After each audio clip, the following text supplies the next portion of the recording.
This is the Stop Time Podcast. I'm your host, Lisa Hopkins, and I'm here to engage you in thought-provoking, motivational conversations around practicing the art of living in the moment. I'm a certified life coach, and I'm excited to dig deep and offer insights into embracing who we are and where we are at. My next guest has been named one of the most promising and upcoming choreographers of his generation. Black and Blue was his first Broadway tour at age 12, followed by Savion Glover's Bring Into Noise, Bring Into Funk national tour at 15. At the ripe old age of 16, he co-choreographed his first musical named Wild Women Blues in Germany. He was contributing choreographer for Broadway's In the Heights, Hot Feet, and The Wiz at City Center Encores, directed by Thomas Kail.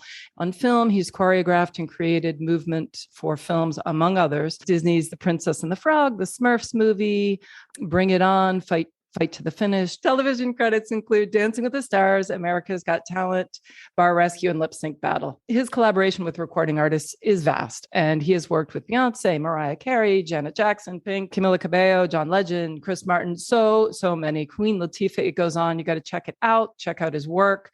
He's worked with some wonderful folks, so that says a lot about him. Welcome, Dominique. Thank you for having me. I really appreciate it. It is my distinct pleasure.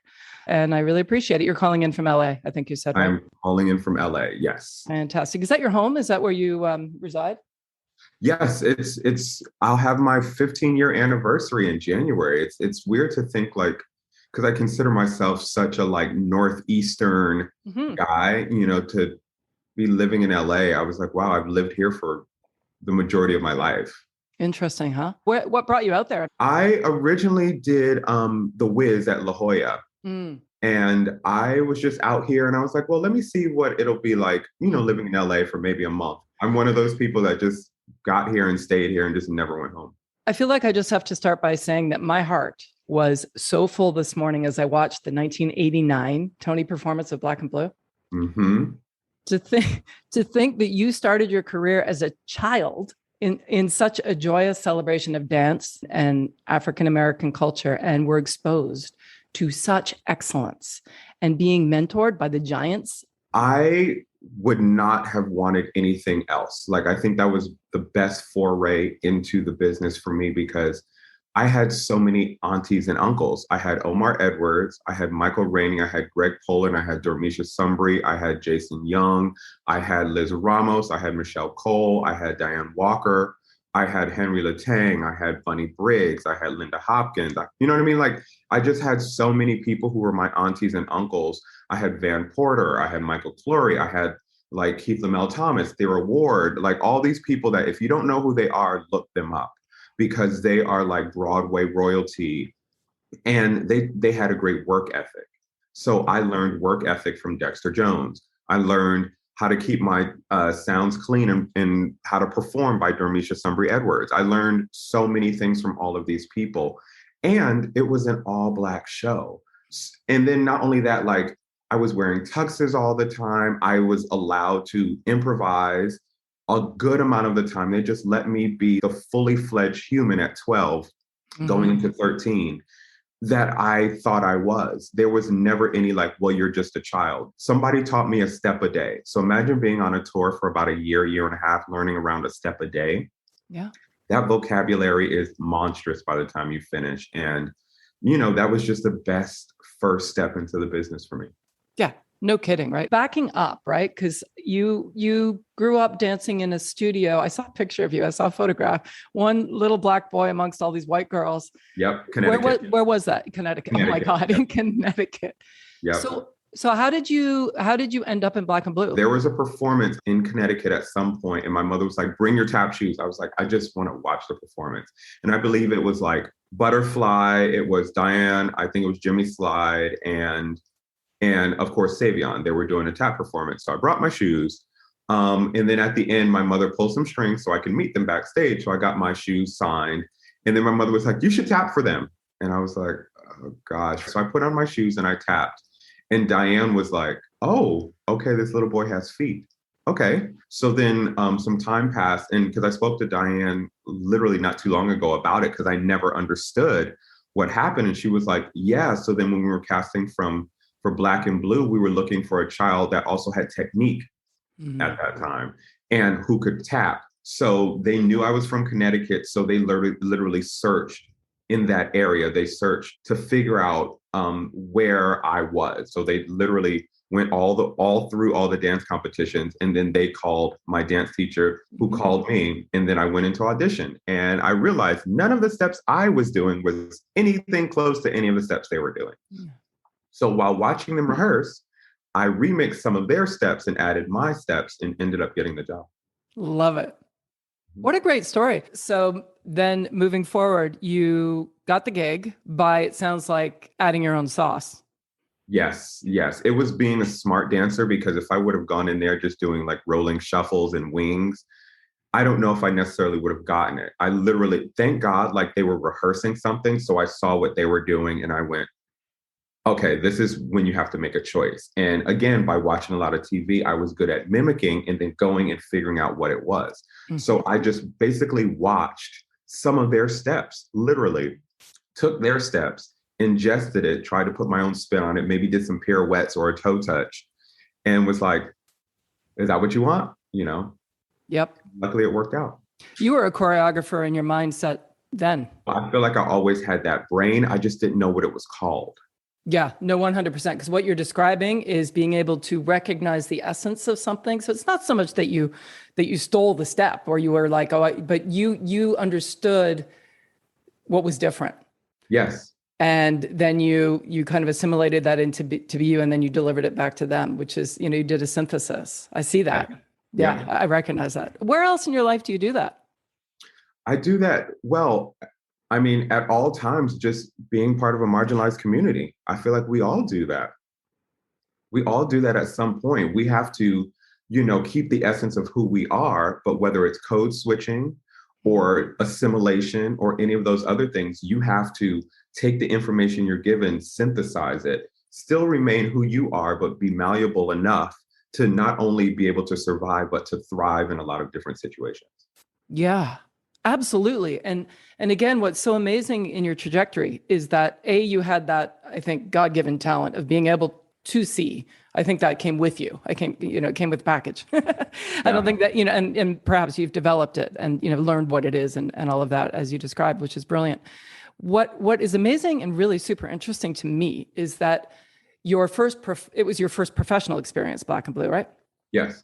That it was in that context. So that in your formative years as a person, as a human, as a young boy, as a dancer, as like on every single level, as an African-American, as a theater performer, you were in this beautiful, not really realistic actually, world. I mean, talk about a microcosm of what it could be. Exactly. And we were in Europe. So that's another thing about formative time, because it's not so puritanical over there. So, the nudity was what it was. We started off in Amsterdam. There were drugs everywhere. It's not that I wanted to do them, but I knew, that it was a lot more lax than being in the US. And I think that also helped play a part of it, especially the embracing of the arts and culture and the appreciation for it. It was just mind-blowing. Part of the biggest thing was being in Europe at that time. Yeah.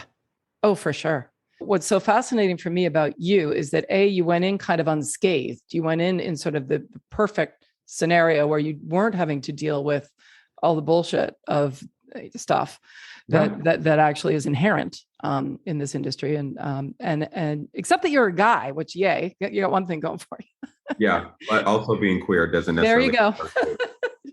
Yeah. So it's like, yeah.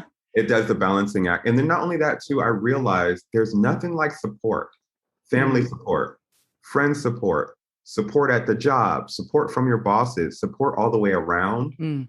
I think there was nothing like it, because I was raised to think that there wasn't anything I could not do. Now, as you get older, you realize that's partly true and partly not true. But at that time, I felt like I could do anything.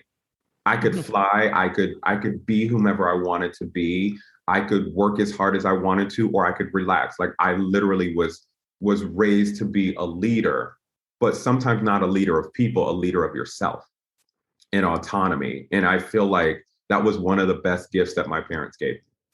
100%. And you took it, you unwrapped it, and you used it. It's, you didn't put it in your closet. Correct. So that's what's phenomenal. And that's what really shines through with you is that, one might look at your bio and not go any further and go, oh, he's obviously very ambitious and he had to start in, this way and so on and so forth. But I'm hearing loud and clear you saying, no, I was raised in this way. I was given this first professional experience and I could have sat back and rested on my laurels, which you could have for a while. And, Yes. And you would have got probably a lot of the stuff you had just based on basic talent and stuff. But in terms of sustainability or not. Yeah. But you know what I mean? But you've worked, you've used, you've appreciated. I hear gratitude loud and clear. All day, because it's never just one person. You realize that nobody makes it anywhere by themselves. It just doesn't happen that way, and I've realized that even more so as the years have gone on. It takes preparation and it takes a little, je ne sais quoi. Like, for example, I never got nervous. If you give me a down special and a hat and maybe a curtain, I don't understand how you can not just want to be in the light. I never understood that feeling of people who are like, I want to be in the back. For what? For what? Why? The light is on the stage. The audience is there. I mean, I had a solo at the end of the show. And granted, it was like over 3 minutes, but I was smiling that whole time because I was living the life I prayed for, even at 12. When did you know you wanted to dance?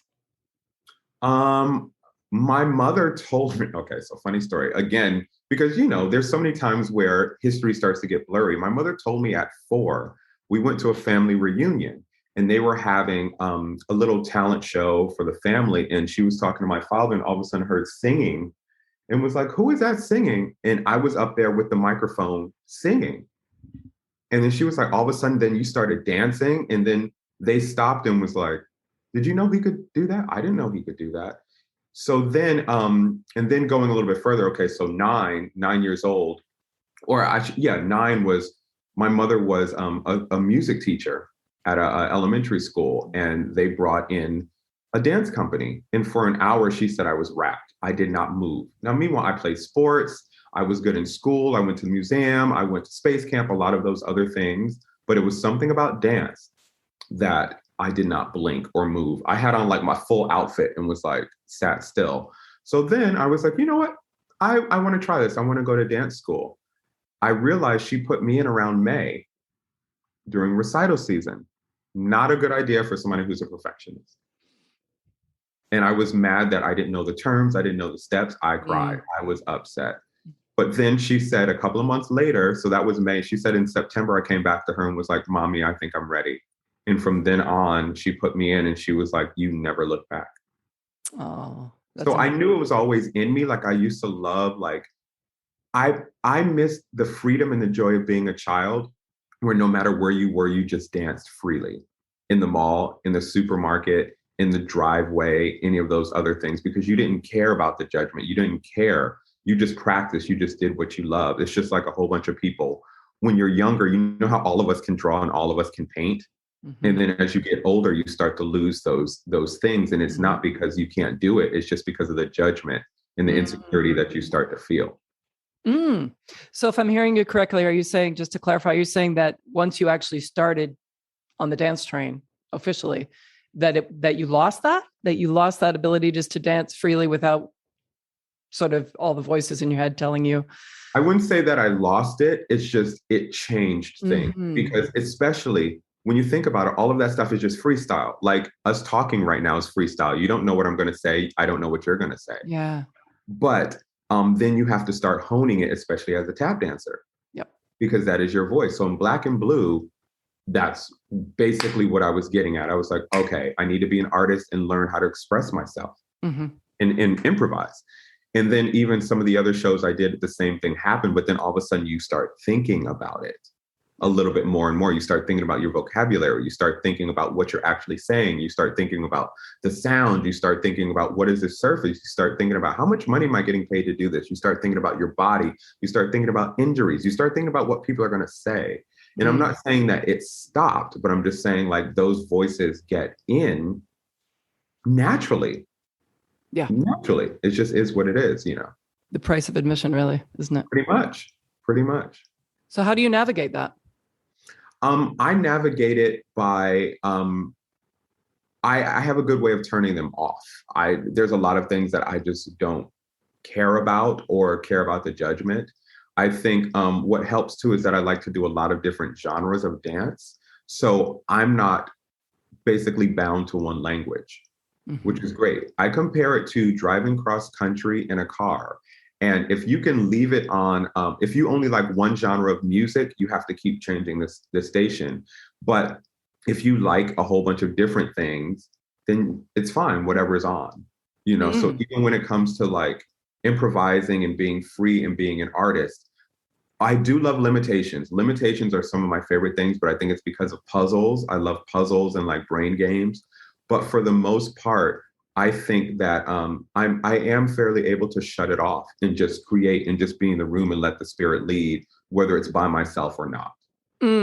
So you just walk in a different direction. Pretty much. I like to pivot, not only as a dance step, but just in general to be like, oh, okay, well, what's this? What's over here? What's that? Totally. Always exploration. Yeah, no, absolutely. It's so funny because for me, when I think about pivot, as you well know, I think about in order to pivot well as an actual step and change direction, you have to have a really strong core. You have to have your pivot point. Yes. Which is us, which is the human, if you take it to the larger thing. Right. So people often think about pivoting. I don't like that. I'm going somewhere else. That's running actually. But pivoting to me is you're strong in your core, which means you can stretch beyond where you're used to facing. And it's okay because you've exercised that and, you know, you're able to do that. Does that land for you? Yeah. Sometimes you can pivot to the sunny side of the street. You can pivot away from negativity. You can pivot towards your dreams. You know what I mean? It doesn't necessarily have to mean a bad thing. It can be a great thing. Like, for example, during the pandemic, I was like, okay, I want to do more musical theater. Once everything shut down, I pivoted towards TV. And it's been wonderful. You know, it's just, it's not necessarily a bad thing to pivot for me. No. I think it's absolutely a wonderful thing because you start to figure out not only because, you know, in real life, what you're good at and what people want you to do are two different things, or what you want to do and what you're good at can be completely different things. So I like all of these pivots because I get to basically paint with all the colors. I get to try all the things. I get to go to the buffet of life and see what I like and see what I don't like and what I'm good at. But all in all, at the end of the day, is if I can be purposeful and intentional and like try to be encouraging and help other people, like an act of service, I think that's how I get filled up. I love that. I love the buffet of life. If you didn't dance, if you couldn't, for some reason, dance wasn't a thing or whatever, if you didn't do what you did, what would you do? I would be, I would work at the zoo because that's what I did before. I was originally an animal science major. I would do dance therapy. That was another thing that I was going to do. I would be a journalist because I love research and I love like speaking of stories and hearing stories of people that we don't necessarily hear about. And I also have a need for justice. So I want to like really like, you know, get people's stories out there. Yeah, I would do massage therapy or PT. I would love to do that also. But yes, so many different things. There would be so many different things that I would love to do. I love that dance chose me, but I don't necessarily have to stay married to dance. Like the discipline that I learned in dance school I can use that in so many different other forms and facets. I saw somewhere that you've been called the diva whisperer. Yes. Talk to me a bit about that and your experience with that. I call it respectful honesty. I think if you can always lead that way and let people know that you have their best interest at heart, because the further up you go, the more people will say like, oh no, that looks great. You look wonderful. And then you go like, I don't trust you because you're all lying because I look nuts. I know I look nuts. You know I look nuts. At the end of the day, people just want a beacon of honesty. Now, it doesn't mean you have to be mean. You don't have to be biting. You don't have to, you know, be very cutting, but they just want somebody that they're going to look to. And if they feel like they could have done it better, you go, yeah, you could do it better. Let's try it one more time. You know, I worked recently with Meryl Streep. I was helping her with the prom and getting in shape and everything with that. And she was absolutely wonderful. I mean, I think part of it is she's a triple threat who has a theater background. She knows her process. And it was absolutely wonderful to work with her. Working with Jennifer Holliday, same thing. You know what I mean? Like it was just it was like kismet, like kindred spirits. Work with Mariah Carey, the same exact thing. I don't have problems with people that the world deems as divas. I just never really do. I don't know what that is, but I think it's coming from a place of respectful honesty. Yeah. And actually just helping people and make corrections because that's what you're there for. You're not like they wouldn't need you if you didn't correct them. Mm-hmm. So let's just share and figure out what we're going to do. You know, and it's been wonderful that way. Like I was working with Joaquin Phoenix, and it's so nice to have him come in as a student, which also taught me to, whenever I come in things, come in as a student. Don't come in trying to prove anything. And I love him because he goes full force and he really wants to learn, you know? So I think that's why I've been called the Diva Whisperer. So these folks that you work with, I'm curious, how did you get involved with that? I think it was being in the right place at the right time, honestly. And being the name, because by all these things are referrals. And that's what we were talking about, connections, being a good person and being impeccable with your word and what you do. So it's not necessarily about a skill set all the time. Sometimes it's how you are on an interpersonal level. Yeah, no, absolutely. If we were to meet at a cocktail party, what would you tell me you did? Like, what would you say? I would say, oh, I'm in the entertainment industry. Okay. It's so interesting. If you had to clear out jobs, resumes, and you had to say what values, you know, if I said to you, like using your values, using whatever you call some of your own values, what do you do? I'm an empathetic educator. Yeah. I love it. My mother always taught me empathy, an empathetic educator. And no matter whatever I do, that's what I try to be. Yes. Because you can educate people on how they're supposed to treat you. You can educate people on the inner workings. You can educate people on how to treat other people. You can educate people on their own body and their own source and essence. You can always be teaching something that people will learn. Yeah. Yeah. I'm sorry. I have a big smile on my face because we're such kindred spirits in that way. And man, that came really easy too, right? Empathetic. Because I love what I do. I know. Indeed. Like when you really know that what your purpose is. It's not what you do, it's who you are. And I come from a family of teachers. Yeah, it's beautiful. What would you say is your definition of living in the moment? My definition of living in the moment is being able to fart and then laugh at it. Okay, that's the best answer I've ever had. Why is that? Tell me more. Why is that important? It's because it's something that you can't hold in that your body naturally does. So you have no choice but to be present. And then to laugh at it is rejecting the shame. It's reacting to something that happened in the moment naturally and having glee from it and learning from it. Yep. And I realized while we were all on a pause, that was the most present I've ever been in my life. I couldn't think about the past. There was no really thinking about the future. You just literally had to be in the moment. And there was something so wonderfully beautiful about that that I didn't have to exercise until last year. Yeah. It's something about laughter that also keeps you present. It's something about joy that keeps you present. And, you know, if you can connect with what your body's doing and how you're feeling and then having fun with that, I think there's no better way to operate. So how do you want to be remembered? I want to be remembered. That's it. That's it. I don't think I need to put anything on that. I think if I've done my work and my life's work and stood in my purpose, then people will just remember. That's beautiful. I love that. I completely hear that. And I appreciate that because then it becomes, again, not an attached goal to life. Yes. Yeah. That's you showing up for yourself, for your values, for what you've been taught, for all the things we've been discussing and dying and knowing that you did. Yes. Simple as that. Yep. Can you finish this phrase? This is kind of fun. Most people think Dominique Kelley is, but the truth is. Most people think Dominique Kelley is me.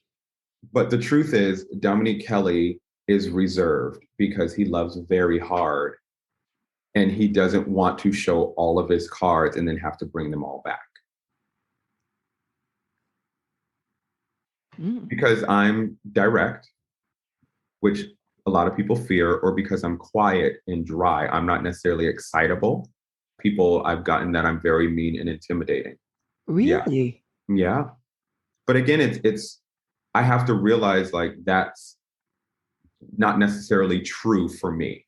No. You know, like it is what it is. I'm not going to necessarily smile more or change the tone of my voice or like shave or do different things to comfort other people. Mm-hmm.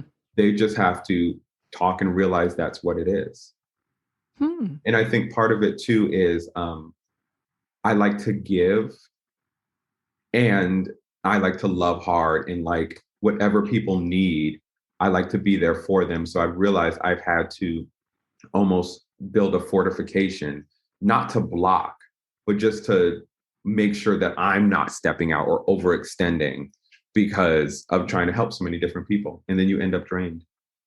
Yeah, I think part of it too is I'm an introvert and I am basically an extrovert for money.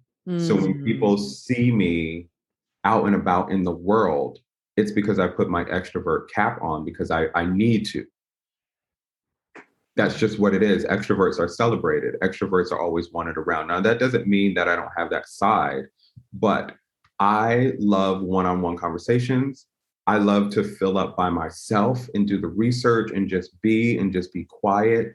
You know, there's just, and I've realized as I've gotten older, it's better to have those self-care boundaries because then I'm an effective educator when I do have the self-care. I don't give so much that I have nothing left. Correct. Because it does a disservice to all parties. So I'm going to say what makes you. And I'm going to say a word, and it can be rapid fire. It doesn't need to be. Whichever way you want to play. Well, do you want to play rapid fire or not? Let's do rapid fire. Why not? I've had breakfast. I feel like I'm firing on all cylinders. Okay, perfect. So here we go. What makes you hungry? French fries. The smell of French fries. Sad. Fear. Inspired. Farts. Frustrated. Indecision. Laugh. Farts. Angry. Indecision. And finally, what makes you grateful? Life. What are the top 3 things that have happened so far today? I woke up. I watered plants. So anytime you can care for other life that's not yours, you feel a sense of like achievement and purpose. And I was great with time management. Is that a thing for you? Is that something big thing? I love time management. Yeah. Is it hard for you or? Not at all. I don't know if it's because of TAP, like being in time, or brain problems. Like I like to be able to go like, okay, it's going to take me 12 minutes to do this or do that. Little things like that, like time management is fun for me. Yeah. You know what stands out though, that's really cool, which makes you really an interesting human. It really adds to your dimension, is that you shared that with me. And yet when I said to you, I bet you're busy and we should probably wrap it up, you were like, nah, let's just talk. Yeah. Did you build that in? Yes, because I don't have things to do until about 12:30 my time, 1 o'clock. Great. So if it went over, then I wouldn't feel like I was rushed or stressed or you were rushed or stressed. Yep. That makes sense. I'm very time oriented because I feel like time is also respect. Yes. And I like to respect people's time because I also know time is money, but more importantly, time is love. It's a love language. Absolutely. What's something you're looking forward to? I am looking forward to the future. I feel like there's nothing better than waking up and being excited for the day or the next day.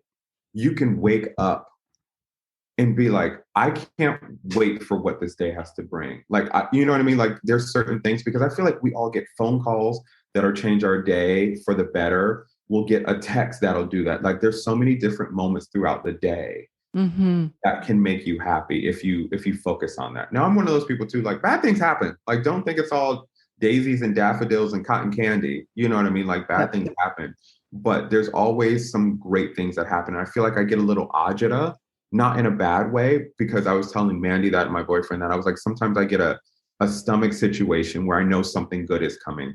And, you know, some people, like, there's the wives' tale that if your right palm itches, then you're getting money, or you know, any little thing. Sometimes when I get agita, that means like something good is about to happen. And I had agita a couple of nights ago. So That's cool. Not that I'm waiting for something good to happen, but you know, it's just part of it, waking up every morning. Like, I literally wake up before the alarm. I wake up with the sun. I don't drink coffee. I'm just excited to wake up every morning. Yeah. If there's one thing you could tell 12-year-old Dominique starting out with his career now, what would you tell him that maybe he would have liked to have heard? You don't necessarily have to wait a year or two for something to pan out. Jump on it now. And I tell myself that, like, with social media, with everything, I get so overwhelmed because for somebody who's on a lot of social media, I'm not really that extra social. But when it comes to that and other things, I like to wait to see how it's going to go before I jump on board. Sometimes it's okay to jump on board from the beginning if you feel passionately about it. It's okay. Sometimes it's good to leap, you know, and then figure it out after. And again, I'm not one for indecision, but I'm one to sit back in the cut to be like, I don't think this is for me, but I'm going to wait until I'm forced to do it. And then I realize, oh, I actually like that. Maybe I should have done that a year or two ago. Yeah. No, absolutely. Great insight. Dominique, it has been such a joy speaking with you today, really. You too. It's been great. Yeah. Highlight of the day, having a good conversation. Oh, 100%. I love the expression, I get to do this. Yes. Yeah. Do you know what I mean? Like, I woke up this morning and said, I get to meet somebody new today. I love that. Right? Yeah, that's one of my favorites. Yeah. Do that. Yeah. So I am so grateful for getting the opportunity to have this connection with you. Thanks. Same. I've been speaking today with Dominique Kelley. Thanks for listening. Stay safe and healthy, everyone. And remember to live in the moment.